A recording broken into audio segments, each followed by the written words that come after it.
గురుగారు, రాగి చెట్టుకి వేప చెట్టుకి ప్రదక్షిణలు చేస్తే మంచిదేనంటారు. అలానే మర్రి చెట్టుని కూడా ప్రదక్షిణ చేయొచ్చా? చేయాలి. నిజానికి సంప్రదాయంలో ప్రతి చెట్టు చుట్టూరా మనం ప్రదక్షిణలు చేయాలి అంటుంది శాస్త్రం.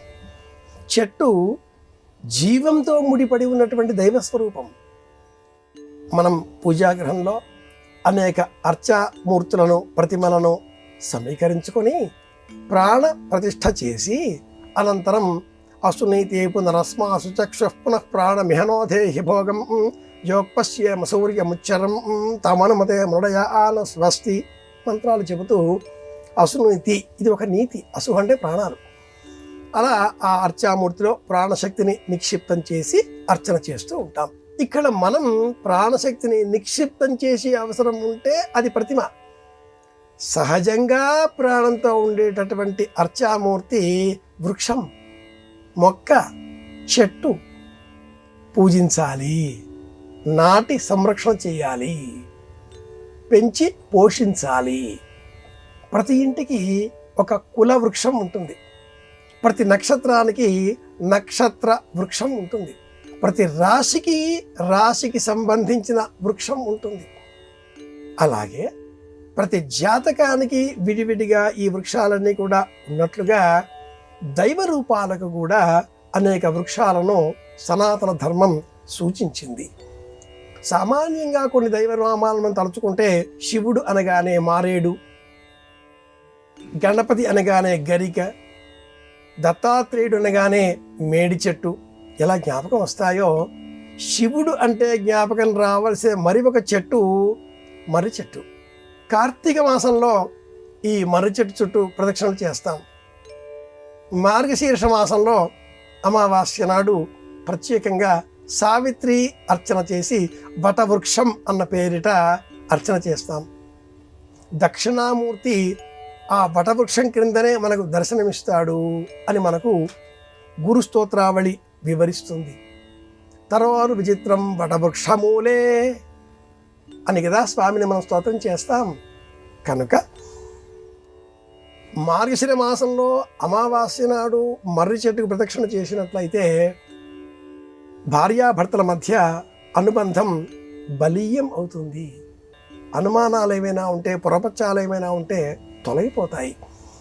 మాట అనుకోవడం కంటే మౌన వ్రతాన్ని పాటించి దేవతారాధన చేస్తే ఒకరి మీద ఒకరికి ఉండే అనుమానాలు పటాపంచలైపోయి ప్రేమాభిమానాలు పెరుగుతాయి కదా. ఇది చెప్పడం కోసమే సనాతన ధర్మం మొక్కల పెంపకం చేపట్టండి అంటూ చెప్పడం. రావి చెట్టు, వేప చెట్టు, వీటికి ప్రదక్షిణలు చేస్తే సత్సంతానం, సంతానానికి అభివృద్ధి, విదేశీ ప్రయాణాల కలలు సాకారం కావడం, స్వంత ఇంటి కల పరిపూర్ణం కావడం, ధనం లభించడం. రావి చెట్టుకు శనివారం నాడు రాగి చెంబులో పాలు నీరు కలిపి ఆ రావి చెట్టు మొదట పోసి ప్రదక్షిణ చేస్తే సంపద లభిస్తుంది, ధనం లభిస్తుంది. పోగొట్టుకున్న, ఎవరికో ఇచ్చిన, ఎక్కడో పారవేసుకున్న ధనం కూడా మళ్ళీ లభిస్తుంది.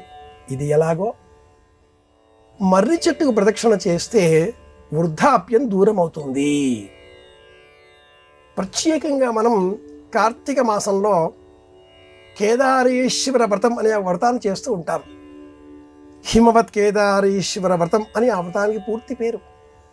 ఈ వ్రతంలో మనం ప్రత్యేకంగా వినియోగించేది మర్రి చెట్టుకు సంబంధించిన వాటినే.